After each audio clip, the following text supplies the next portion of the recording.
자, 세 번째 불법행위요. 타인에게 손해를 주는 유업한 행위를 말하는 거고, 그 행위로 인하여 생긴 손해를 피해자에게 배상을 해야 됩니다. 민법 750조에 있죠. 그래서 불법행위 성립 요건은 가해자의 고의과실에 의한 행위, 가해 행위의 위법성, 가해자의 책임 능력, 가해 행위에 의한 손해 발생, 고책이선 뭐 이렇게 외웠었는데, 네 번째는 불법행위 책임에 대한 손해배상 채권을 확정하기 위해 피해자, 즉 뭐 보험사고 경우에 보험자가 가해자에게 고의과실이 있음을 입증해야 된다. 즉 피해자가 입증하는 겁니다. 가해자가 고의과실이 없음을 입증하는 게 아니고 피해자가 가해자의 고의과실이 있음을 입증하는 거예요.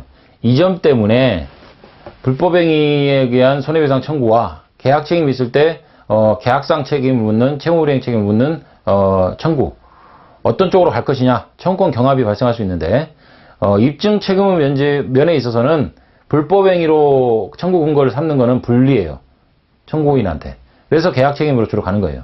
왜냐하면 불법행위 책임을 물으려면 상대방은 고의과실까지도 입증을 해야 되니까. 그죠? 요건사실로 돼 있잖아요. 그래서 5번 불법행위의 손해배상 청구권은 피해자나 법정대리인이 그 손해 및 가해자를 안 날로부터 3년 동안 이를 생산하지 않으면 시효로 소멸하며 불법행위 한 날로부터 10년이 지나면 소멸한다.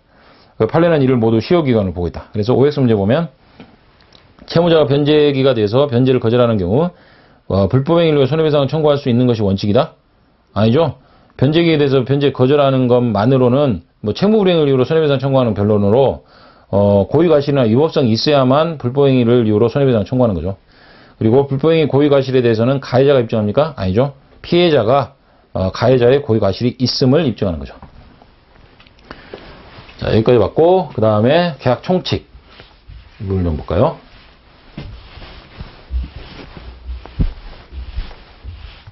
이 계약 총칙 부분에서는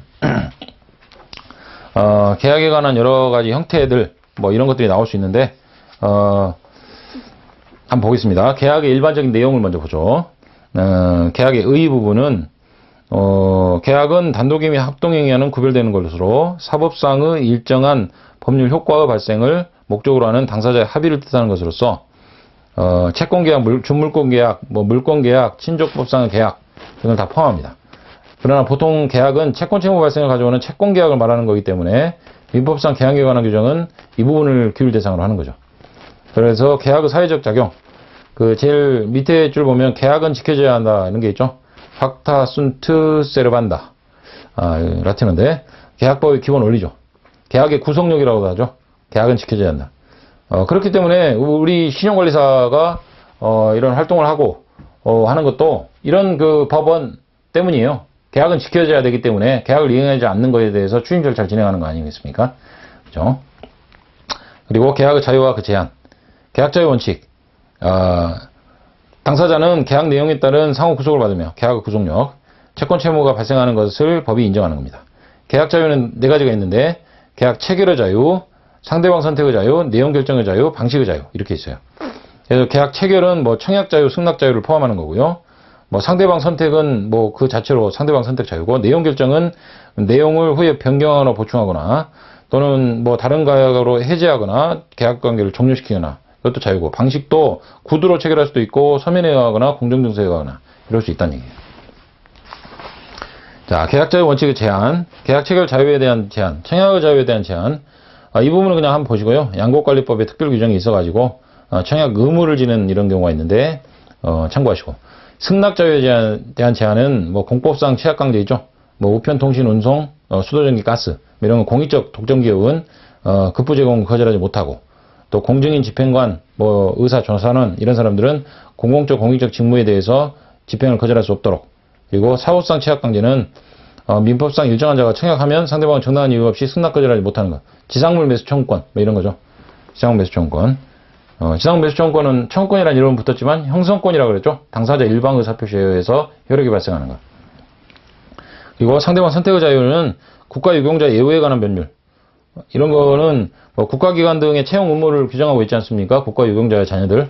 그러면 이제 명령된 계약이라고도 하고. 그리고 내용 결정 자유에 대한 제한은 규제된 계약. 계약 내용으로 일정한 기준을 설정하는 경우, 뭐 전세 계약, 뭐 2년 계약 기간을 했을 때 그게 규제된 계약이죠. 강행법규, 편변적 강행규정 아닙니까? 주택임대차보호법. 그리고 부합계약은 약관에 의한 계약 체계를 말하는데, 이러한 그 부합계약은 어떤 경제적인 강자가 일방적으로 미리 계약 내용을 정해놔요.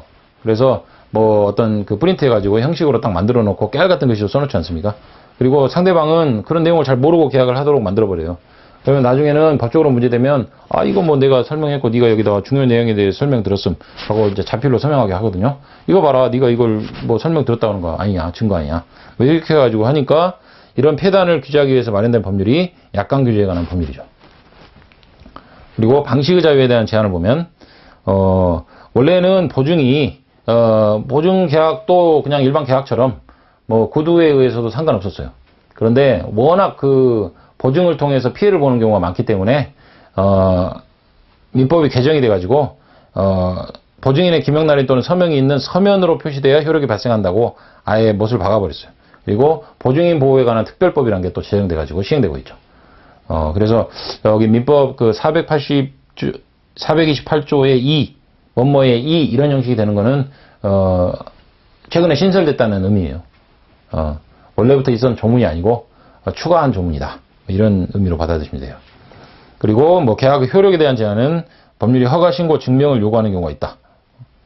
자, 계약의 종류 보면 원래는 14종의 계약이 있었어요. 근데 최근에 여행 계약이란 게 우리 사회에 많이 있는데 법률로 규정이 없어가지고 피해를 많이 보는 사태가 벌어졌거든요. 그러다 보니까 여행 계약이 우리 계약의 형태로, 전형 계약의 형태로 민법에 포함되게 됐습니다.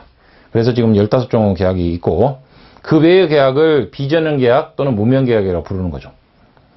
그래서 구별 실익은 전형 계약에 관한 민법 규정이 의무 규정이기 때문에 전형 계약에 관해서도 곧바로 민법 규정을 적용해서는 안 되고, 거래 관행 내지 당사자 의사가 우선 교류돼야 되지만, 당사자 의사를 보충하기 위해서 법에 이런 전형적으로 나타나는 현상들을 대상으로 규정을 해놓은 거죠.